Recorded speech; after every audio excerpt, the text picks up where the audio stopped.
สุดท้ายบางปอนออกนี้ខ្ញុំសូមបង្ហាញ clip ខ្លីមួយពាក់ព័ន្ធនឹង copyright អញ្ចឹង channel នេះទើបតែ approve ទេបងប្អូនគ្នាគឺ approve នៅម៉ោង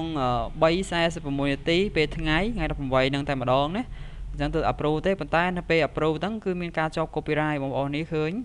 គឺបើកអស់ហើយប៉ុន្តែឥឡូវមាន copyright ក្រហមអញ្ចឹងគឺកន្លែងនេះយើងចូលទៅកាន់ filter នេះហើយចុចតា copyright claim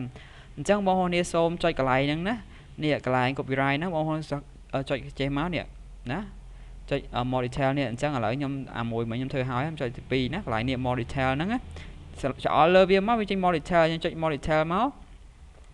អ្នកនេះគ្រាន់តែចុចកន្លែងនេះឃើញនាទីទី2ដល់នាទីទី5អញ្ចឹងកន្លែងនេះយើងចុចថា replace song បាទអញ្ចឹង replace song អញ្ចឹងដោយសារខ្ញុំអត់បានស្ដាប់សំឡេងទេខ្ញុំចុចយកតែម្ដងដោយសារវា5នាទីអញ្ចឹងកន្លែងនេះខ្ញុំសូម search ថា duration បាទ duration ហ្នឹងគឺខ្ញុំជ្រើសរើសនាទីលើសពី5នាទីឡើងណា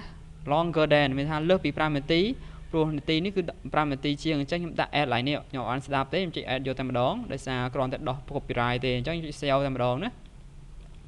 បាទចុច save ទៅគឺវាចាប់ផ្ដើម process ការងារនឹងហើយអញ្ចឹងគឺវាចាប់ផ្ដើមយើងបិទ enable processing ហើយអញ្ចឹងគឺចាប់ផ្ដើម process ហើយតមកទៀតខាងក្រោមទៀតណាអូខេឥឡូវលើនេះគឺយើងធ្វើហើយមិញយើងចុចទៅយើងដាក់ចេះហើយអញ្ចឹងវាថា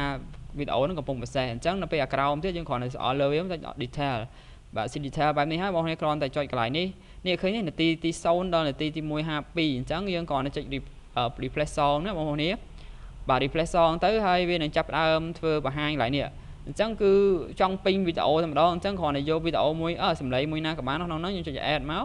ណាធ្វើម៉េចលើសនាទីវាឧទាហរណ៍ថា3នាទីអញ្ចឹងទៅវាលើសហើយប៉ុន្តែវាកាត់យកតែប៉ុណ្្នឹងទេដើម្បី cover ពីបទចម្រៀងដែលជាប់ copyright អញ្ចឹងយើងគ្រាន់តែចុច save ទៅបាទគួរជាការស្រេច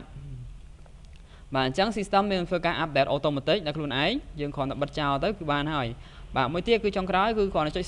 see detail ដូចគ្នាហើយយើងគ្រាន់តែចុចកន្លែងនេះដូចគ្នាប៉ុន្តែលើកនេះមាន2ចម្រៀងណាបងប្អូនបាទ2ចម្រៀង2បទអញ្ចឹងទី1យើងត្រូវតែធ្វើការសំទោសអូអានេះមាន trim តែម្ដងវាឲ្យ trim បាទវាឲ្យធ្វើអីវាមាន trim អូខេឥឡូវចុចនេះណាចុចលើវាមកបាទវាឲ្យ trim ចោលនិយាយទៅវាឲ្យ replace បាទមាន trim out បាទ trim out ណាវាឲ្យ trim out ហើយយើងចុច trim out មកឥឡូវយើងវាឲ្យធ្វើអីនឹងចំណងទៀតមើលទីខុសអូខេបាទ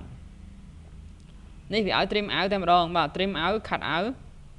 ចឹងវាឲ្យកាត់ពីនេះទៅនេះតែម្ដងអូខេអញ្ចឹងដើម្បីឥឡូវយើងមើលសិននាទីវីដេអូហ្នឹងប្រហែលនាទីអូខេយើងចុចមើលនាទីវីដេអូប្រហែលនាទីតើប៉ះពាល់វីដេអូយើងអត់បាទអញ្ចឹងវីដេអូនេះត្រឹមតែ40ម៉ោងទេបាទ40ម៉ោងអញ្ចឹងវាអត់ប៉ះពាល់ដល់ monetize យើងទេព្រោះយើងទៅ approve អញ្ចឹងណាអញ្ចឹងកន្លែងនេះដើម្បីរកលុយជាមួយវាបានយើងទៅតែ trim out បាទអញ្ចឹងមានតែ trim out ព្រោះវាបិទអស់ហើយអត់មានឲ្យ replace song អត់មានឲ្យអីទេវាឲ្យយើងមានតែវិធីសាស្ត្រមួយ trim out ណាបាទនេះដោយសារយើងយក movie វាគេអញ្ចឹងវា trim out តែម្ដងបាទទៅពេលចុច trim out ហើយបងប្អូននេះកាត់ចោលទៅណាចុច continue ទៅ trim ចោលតែម្ដងបាទតោះនេះបាទចំណុចខ្លះវាឲ្យយើង replace song ប៉ុន្តែវីដេអូនេះវាឲ្យ replace ទេគឺមានតែ trim មានថាកាត់ចំណុចនឹងចោលតែម្ដងហើយមិនធ្វើអីទេគ្រាន់តែចូលមកចុច continue ទៅគឺវា trim down តែម្ដងបាទតែប៉ុណ្្នឹងឯងគឺយើងរងចាំវីដេអូនឹង process អូខេតពី process មួយនឹងចប់យើងធ្វើមួយទៀតណាដោយសារវាមាន2 clip កន្លែងហ្នឹងមាន2ណាមាន2ប្លង់អញ្ចឹងយើងធ្វើការ trim ចោលបាទ trim ទី1ចប់វានឹងបន្តឲ្យយើង trim ទី2អញ្ចឹងឥឡូវនេះយើងបិទចោលបានហើយយើងអាច close នៅ YouTube បានហើយតែពេលយើងចូលទៅទៀតទៅយើងនឹងឃើញហើយកន្លែងនេះវាបិទអស់ហើយណាតែពេលអានេះចប់ទៅយើងអាចធ្វើមួយទៀតបានតោះនេះបាទមួយចប់អត់មួយទៀតបានអ្នកខ្លះជាប់2 3ក្នុងមួយ clip ហ្នឹងក៏ធ្វើការកាត់ម្ដងមួយតោះនេះឥឡូវយើងធ្វើការ process អស់ហើយបាទអញ្ចឹងវីដេអូ channel គាត់នេះជាប់រហូតដល់4ណាឥឡូវយើងមើលទៅគឺ4ហ្នឹងវាកំពុងតែ process ដល់ពេលដែលស្អែកហ្នឹងគឺរួចរាល់ហើយឬក៏រយៈពេល2 3ម៉ោងក្រោយវារួចរាល់ហើយណាអូខេមាន4ហ្នឹងហើយយើងមើលចុងក្រោយគឺអត់មានអីទេបាទមានតែ4នេះដែលជាប់ copyright ហើយ copyright នេះគឺ copyright ក្រហមទៀតគឺ block worldwide ណា block country